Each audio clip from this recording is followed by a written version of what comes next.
Everyone, जो आज का हमारा टॉपिक है for the experiment is angle of prism. तो हम आज देखेंगे कि प्रिज्म का एंगल कैसे निकालते हैं विद दिस डिवाइस।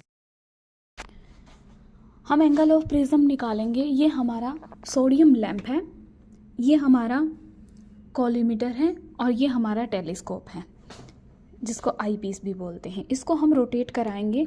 यहाँ पे आपको दो स्केल गिवन है, वर्नियर स्केल और नीचे मेन स्केल। इनकी हेल्प से हम एंगल ऑफ प्रिज्म कैलकुलेट करेंगे। तो सबसे पहले हम आई पीस की हेल्प से ब्राइट लाइट देखेंगे कि क्या हमें लाइट ऑब्टेन हो रही है। एज यू कैन सी, एक आपको लाइट दिखाई दे रही है, एक ब्राइट लाइट जो कि हमें फ्रिंज की फॉर्म में कुछ इस तरह से हमें जो है लाइट दिखाई देगी। अब ये है आपका प्रिज्म। इस प्रिज्म को आपने इस तरह से पुट करना है कि जो रफ पार्ट है वो आपकी तरफ हो, क्योंकि यहाँ से जो लाइट आएगी वो इसमें एंटर करेगी, यहाँ से एंटर करेगी और हमें यहाँ से रिफ्लेक्ट होके मिलेगी और इस तरफ से रिफ्लेक्ट होके मिलेगी। तो हम इसको धीरे धीरे इस आई पीस को रोटेट कराते जाएंगे और देखेंगे कि हमें कहाँ पे फ्रिंज जो है वो वापस से मिल रही है, जो लाइट है वो हमें कहाँ पे मिल रही है। ये देखिए, इसको रोटेट करा दिया है और अब आपको यहाँ पे लाइट देखने को मिलेगी। As you can see, this is light which you can see, this is your light. इस तरह से आपको लाइट देखने को मिलेगी, ये दिखाई दे रही है आपको। सिमिलरली आप इसको इस डायरेक्शन में रोटेट कराएंगे और देखेंगे कि आपको लाइट कहाँ पे मिल रही है।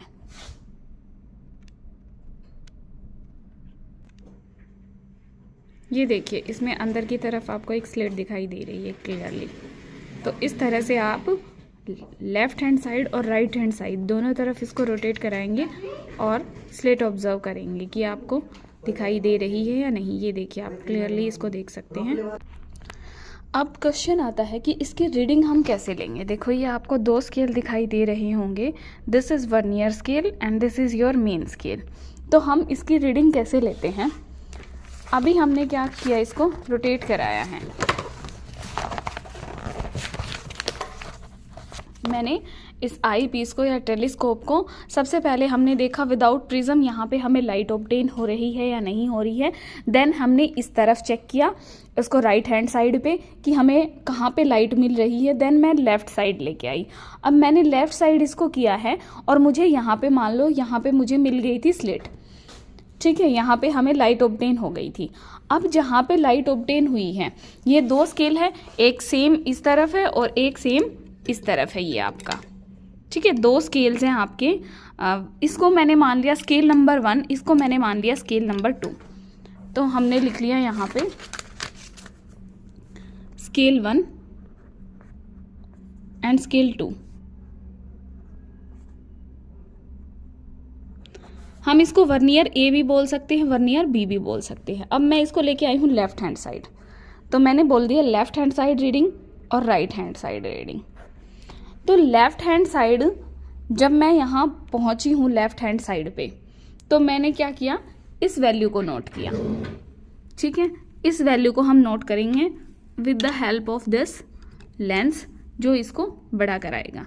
इसको हमें रिमूव नहीं कराना है। जहाँ पे हमें ऑब्टेन हुई है वहीं पे हमने क्या करना है, यहाँ से वैल्यू नोट करनी है इसकी हेल्प से, मेन स्केल की और वर्नियर स्केल की।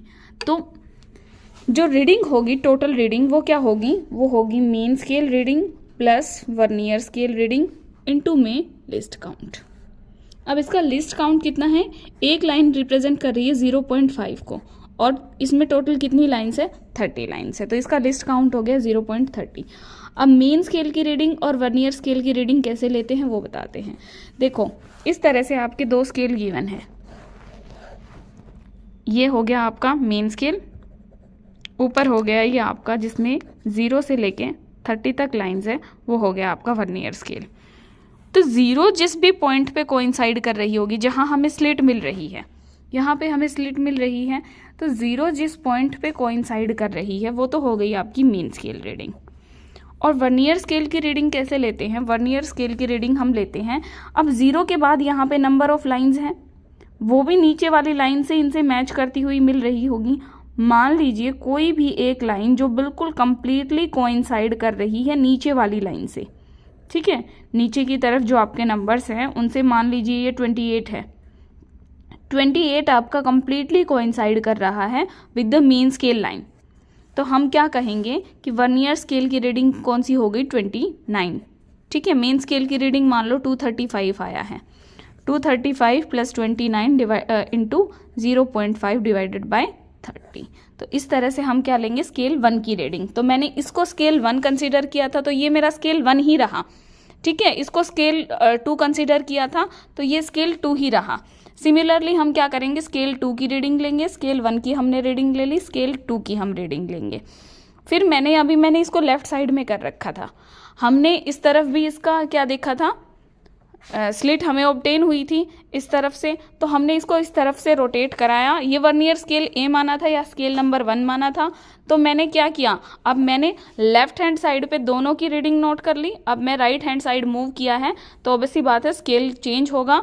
अब मैंने स्केल 1 की रीडिंग नोट की राइट हैंड साइड में और स्केल 2 की रीडिंग नोट की राइट हैंड साइड में। तो आपको कुछ 4 रीडिंग मिलेंगी, वो रीडिंग कुछ इस तरह से मिलेंगी, आप कुछ इस तरह से रीडिंग मिलेंगी। ये आपका लेफ्ट हैंड साइड है वर्नियर स्केल ए की रीडिंग, ये हो गई मेन स्केल की रीडिंग, ये वर्नियर स्केल की रीडिंग, टोटल रीडिंग आ गई हमारी। देन हमारी main scale reading vernier B की, वर्नियर बी हमने इसको कंसीडर किया था, तो इसकी रीडिंग हमें मिल गई। एंड देन हमारी वर्नियर स्केल की ये वाली रीडिंग, वर्नियर स्केल की रीडिंग, तो टोटल हमारी ये आ गई। अब देखो ये 301 है और ये कितना है? 121 है। तो इन दोनों के बीच में जो वर्नियर ए और जो वर्नियर बी है हमारा, देखो इस तरह से रोटेट हो रहा है। ये हमारा प्रिज्म रखा हुआ है, इस प्रिज्म पे हमें क्या हो रहा है? हम इस तरह से हमने इस तरफ रोटेट कराया और इस तरफ रोटेट कराया, तो हमें कितना मिलना चाहिए? 180 डिग्री के अराउंड हमें एंगल मिलना चाहिए। तो हमें यहाँ पे सिमिलरली हमारा राइट हैंड साइड पे ये एंगल 420 हो गया, ये 240 हो गया, तो हमारा ये एंगल कितना होना चाहिए? 180 डिग्री।